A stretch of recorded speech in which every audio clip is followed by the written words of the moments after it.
Hello students, welcome in your class 6th of SST, History chapter number 2, the earliest society. Okay, yes, earliest society मतलब कि पहले जो लोग थे, early man जो थे, वो अपनी लाइफ को कैसे स्पेंड करते थे, क्या क्या तरीके थे, ठीक है. To know the evolution of man, इसमें हम क्या क्या देखेंगे कि मैन का इवोल्यूशन कैसे हुआ. To understand early man's association with nature, प्रकृति के साथ उसके एसोसिएशंस क्या थे. To understand various phases of human development, human के जो डेवलपमेंट हुआ, ह्यूमन लाइफ में जो डेवलपमेंट हुआ उसके किस तरह के फेजेस थे. To understand the familiar, to be familiar with the life of early man, early man की लाइफ से इसमें फेमिलियर हो जाएंगे, मतलब उसको जान जाएंगे. To locate and label various archaeological sites on the map, और मैप पर जो आर्कोलॉजिकल साइट्स है जहाँ पर पुरानी चीज़ें मिली है, ठीक है, तो उनके बारे में भी आप जानोगे. We are not sure as when exactly man as we know him came into being. Anthropologist has discovered skull and bone of creature which seems to be neither of a man nor of an ape. ठीक है, हम sure नहीं है कि exactly कि हम पुराने time में जो मैन के बारे में जानते हैं, तो इस तरह की जो रिसर्चेस करते हैं ना बॉन्स के थ्रू, और जो पहले की बॉन्स मिल जाए, स्केलेटन्स मिल जाए, तो उनको कहते हैं हम एंथ्रोपोलॉजिस्ट. क्या बोलते हैं? एंथ्रोपोलॉजिस्ट. ठीक है, तो एंथ्रोपोलॉजिस्ट ने कुछ ऐसे स्केलेटन्स के पार्ट्स उनको मिले हैं, बॉन्स के कुछ पार्ट्स मिले हैं कुछ प्राणियों के, तो वो देखने में ना तो एक मैन के लगते हैं ना ही किसी एप के. Yes, in the book on the origin of species, एक बुक है origin of the species जिसे चार्ल्स डार्विन ने लिखा है. उनका ये कहना है, explain his theory of evolution, उसने उसमें एक थ्योरी लिखी है. उस थ्योरी में अकॉर्डिंग टू हिम, उनके अकॉर्डिंग ये है कि जितनी भी स्पीसीज है हैव टू स्ट्रगल, उनको स्ट्रगल करना पड़ता है अपने एग्जिस्टेंस के लिए. Naturally it is the fittest and the strongest who survive, और जो जितना सर्वाइव करता है वो वाकई ही नेचुरली क्या होता है, फिट और स्ट्रॉन्ग होता है. इस प्रकार man is suppose to have slowly evolve from apes, man जो है वो भी एप से ही, हाँ, मैन की जो रियल पोस्चर अब हम देखते हैं ना, वो एक ऐप से ही बनी है. कैसे?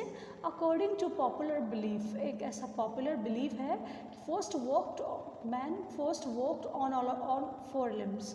ऐसा माना जाता है कि मैन जो था वो पहले अपनी लिम्स से ही वॉक करता था, मतलब अपने लेग्स और हैंड्स दोनों का यूज़ करके ऐसे चलता था.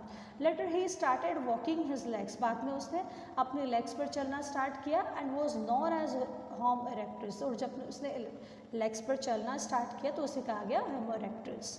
The development of the brain to the modern man of homo sapiens, और जैसे जैसे उसका मेंटली डेवलपमेंट होता गया तो उसे कहा गया होमो सैपियंस. ठीक है.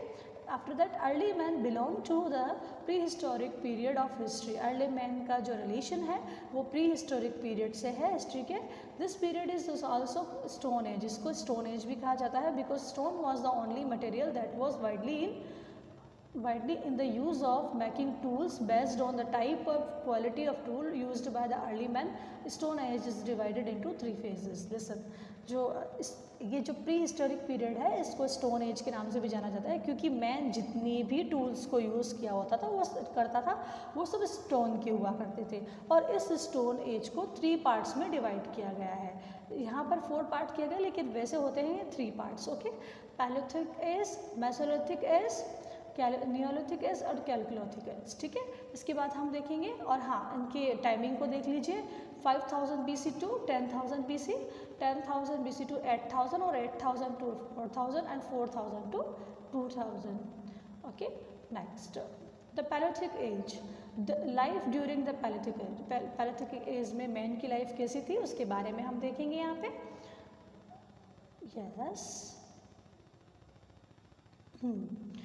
The life during the Paleolithic is the modern man, Homo sapiens जिसे कहा गया, मतलब जो लेग्स पर जब उसने चलना स्टार्ट कर दिया. Seem to have lived in earth about 5 lakh years ago, उसको 5 लाख ईयर्स पहले देखा गया था.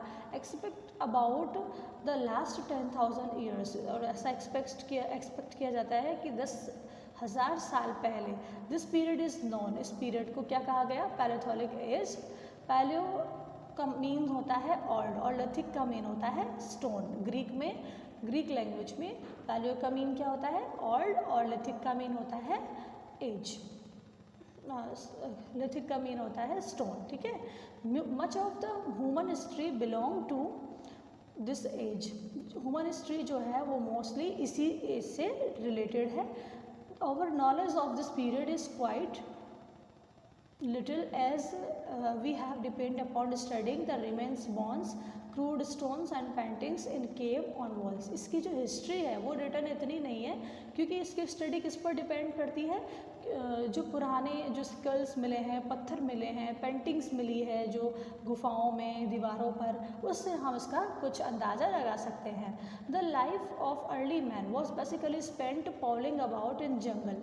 जो लाइफ जो थी वो ऑलमोस्ट कहाँ निकलती थी उनकी? जंगल में। And swamp, protecting himself from others, ठीक, अपने आप को वो प्रोटेक्ट करते थे दूसरों से। And searching for food, search करने के लिए वो एक जगह से, so they do keep moving, वो हमेशा चलते रहते थे one place to another, search of food. Okay, they had to keep moving, thus they called hunters. जैसे हंटर्स जो होते हैं वो अपने शिकार के लिए एक जगह से दूसरी जगह पर घूमते रहते हैं, तो वैसे ही ये भी फूड गैदर करने के लिए एक प्लेस से दूसरे प्लेस पर मूव करते थे। They lived a नॉमड्स life. नॉमड्स कैसे होते हैं? जो कभी भी अपना जो शेल्टर नहीं बनाते और वॉक करते रहते हैं, चलते जाते हैं, ठीक है। वैसे ही ये अर्ली मैन जो था अपनी लाइफ को ऐसे स्पेंड करता था। They often moved in groups as so help and protect. ये हमेशा ग्रुप्स में ही वॉक करते थे, मूव करते थे, ताकि कभी कोई प्रॉब्लम आए तो एक दूसरे को प्रोटेक्ट कर पाए और एक दूसरे की हेल्प कर पाए। They lived in caves and hollow trees. जो ट्रीज खोखले हो जाते थे, मतलब जिनके अंदर स्पेस होता था, या तो वो उनके अंदर रहते थे या फिर गुफाओं में रहते थे। They didn't have any idea of constructing house to protect themselves from the animals and harsh climatic condition. इनके पास इस तरह का कोई आइडिया नहीं था कि कैसे घर बनाया जाता है ताकि सारे एनिमल्स से और सारे क्लाइमेटिक कंडीशन से बचा जा सके। दे यूज्ड लीव्स, वो लीव्स का यूज़ करते थे, एनिमल स्किन्स का यूज़ करते थे, बार्क ऑफ ट्री का यूज़ करते थे। क्यों करते थे? टू कवर देयर बॉडीज़, अपनी बॉडीज़ को कवर करने के लिए। They thus led a miserable life. और इस तरह से जो उनकी लाइफ थी वो मिजरेबल थी। क्यों? क्योंकि उनको खाने के लिए जंगलों में घूमना पड़ता था, एक जगह पे वो नहीं रहते थे, उनको शेल्टर बनाने का कोई अंदाज़ा नहीं था, कोई आइडिया नहीं था। लीव्स से, इस एनिमल स्किन से, बार्क्स ऑफ ट्रीज से अपने आप को कवर करते थे। During the paleolithic age many parts of the earth, ये एक और बड़ा यहाँ पर है कि पैलेथोलिक एज में जो अर्थ का जो पार्ट था ना, मोस्ट ऑफ आइस से कवर्ड था, ठीक है। उसके बाद है टूल्स। टूल्स कैसे थे? A number of tools belonging to this age. इस एज में जितने भी टूल्स देखे गए have been found they were look very crude, बहुत क्रूड दिखाई देते थे। But there is no doubt that they were made by human hands. तो उनको वो क्रूड तो दिखाई दिए, लेकिन इनको देखकर ऐसा लगता था वो ह्यूमन हैंड से ही बने हैं। Initially these stone tools were very heavy, क्योंकि ये स्टोन टूल्स ये जो थे वो स्टोन से बने हुए थे, और स्टोन क्या होता है? हैवी होता है, ठीक है। तो स्टोन टूल्स जो थे ये हैवी थे, क्रूड थे, अनपॉलिश्ड थे। Most of them made of flint, उनमें फ्लिंट से भी बने होते थे। स्टोन दैट चिप्स इजीली, एक स्टोन्स होता है ना जिसको इजीली चिप्स किया जा सके। They were mainly made from large stones by striking off bits from them till they were the desired shape. कुछ ऐसे भी बने हुए थे जिस पर बार बार मारा जाता था, बार बार उस पर चोट पहुँचाई जाती थी, क्यों? ताकि जब तक उस ह्यूमन ने सोचा है वो जिस शेप में ना आ जाए, ठीक है, तो उस पर बार बार स्ट्राइक किया जाता था ताकि वो जो डिज़ायर्ड शेप है वो उसी आ जाए। Most of them were quite heavy and might have been used for different purposes. उनमें से जो थे कुछ भारी थे, और ताकि उनका जो यूज़ है वो अलग अलग पर्पज़ के साथ किया जाए, अलग अलग उद्देश्य के साथ किया जाए। और वो उद्देश्य कैसे होते थे? लाइक डिगिंग, मिट्टी खोदना, and even cutting meat into pieces, meat को पीसेस में कट करना, क्योंकि वो फूड गैदर करते थे तो एनिमल का फ्लैश ईट करते थे, और एनिमल के फ्लैश को ईट करने के लिए पहले वो उसको पार्ट्स में डिवाइड करते थे। तो पार्ट्स में डिवाइड करने के लिए वो स्टोन टूल्स का यूज़ किया करते थे। Food, early man had to eat whatever nature provided. Early man वही खाता था जो कुछ उसको नेचर से मिलता था। At the time they didn't learn to grow food plants और फार्म। उस टाइमिंग में उसको नहीं पता था कि क्या प्लांट्स कैसे लगाए जाते हैं, फूड प्लांट्स से कैसे मिलता है। दे कलेक्टेड ईडेबल वेजिटेबल जो नेचर में वैसे ही लग गए ना वेजिटेबल्स, उनको वो यूज करते थे, फ्रूट्स को, रूट्स को, नट्स को, ठीक है, इंसेक्ट्स, इवन इंसेक्ट्स को भी वो खाते थे। And also at the flash of animals, और एनिमल को मारकर उनके फ्लैश भी खाते थे। एंड बर्ड्स को भी वो मारकर खाते थे। Even fishes if they could catch them, अगर कुछ मछलियों को अगर वो पकड़ लेते थे तो वो उनको भी खाते थे। Many plants and trees bear fruit in a particular season, जिन ट्रीज़ पर पर्टिकुलरली सीजन में फ्रूट लगते थे, उन फ्रूट्स को भी वो ईट किया करते थे। So early man moved seasonally search in food, तो अर्ली मैन क्या है, सीजन वाइज भी एक प्लेस से दूसरे प्लेस पर जाते थे फूड की सर्च में। They followed the movement of animals, वो एनिमल्स की मूवमेंट को, एनिमल्स जब चलते थे तो उनको फॉलो करते थे प्लेस टू प्लेस अपने फूड के लिए, ताकि वो उनका so hunter had to follow them. तो वो जो मैंने आपको बताया अर्ली मैन एक हंटर भी था, क्योंकि वो एनिमल्स का पीछा क्या करता था तो और उसको मारकर खाता था, तो उनको फॉलो करते थे और फिर बाद में उनको मारकर और वो अपना फूड वो लेते थे। The search of water also forced their move from one place to another, और पानी हाँ, वाटर की सर्च में भी वो एक प्लेस से दूसरे प्लेस पर वॉक किया करते थे, मूव किया करते थे। उसके बाद है डिस्कवरी ऑफ फायर। देखो ये डिस्कवरी ऑफ फायर जो है ये सबसे इम्पोर्टेंट इन्वेंशन है अर्ली मैन का। The discovery of fire may have been accidental spark, ये सिर्फ एक्सीडेंटल ही हुआ। एक्सीडेंटल यानी कि जो चीज़ें अचानक होती है, मतलब उसने क्या किया, दो पत्थरों को रगड़ कर देखा और उसमें से एक चिंगारी निकली, तो उसने देखा ये क्या चीज़ है, तो उसने जब उसको यूज़ किया तो फिर उसके बाद वो फायर की यूज़ को जानने लगा, ठीक है। The discovery of fire may have been accidental है। स्पार्क जो प्रोड्यूस्ड हुई while rubbing two stones might have observed, तो उसको ऑब्जर्व किया गया, दो पत्थरों को रगड़ने के बाद जो स्पार्क हुई तो उसको इन्होंने ऑब्जर्व किया and experimented with by the early man ने उस पर एक्सपेरिमेंट कर देखा।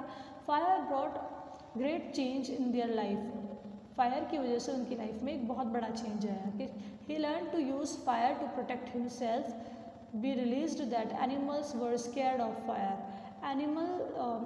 फायर का यूज़ सबसे पहले उन्होंने अपने प्रोटेक्शन के लिए किया, क्योंकि एनिमल्स जो थे वो फायर से डरते थे, ठीक है। Fire kept him warm in cold weather, और फायर की वजह से वो ठंडे मौसम में अपने आप को गर्म रख पाते थे। It is also provided light, इससे उनको लाइट भी मिली। Slowly he learned how to use fire to cook and thus made meat easier to digest and tastier, और फायर के यूज़ से ही उन्होंने जल्द ही मीट को पकाकर खाना सीखा, जिससे वो इजीली डाइजेस्ट हो जाता। At Kurnool Andhra Pradesh, archaeologist have found traces of ash indicating, archaeologist को आंध्र प्रदेश के कुरनूल में इस तरह के एविडेंसेस मिले हैं, जो कि वहाँ पर एशेस के निशान हैं, जो फायर जलाई गई थी ना प्रीहिस्टोरिक मैन के द्वारा, उसके निशान हैं। यस, उसके बाद है आर्ट। ओके, ये हम नेक्स्ट वीडियो में स्टडी करेंगे। Have a nice day, bye.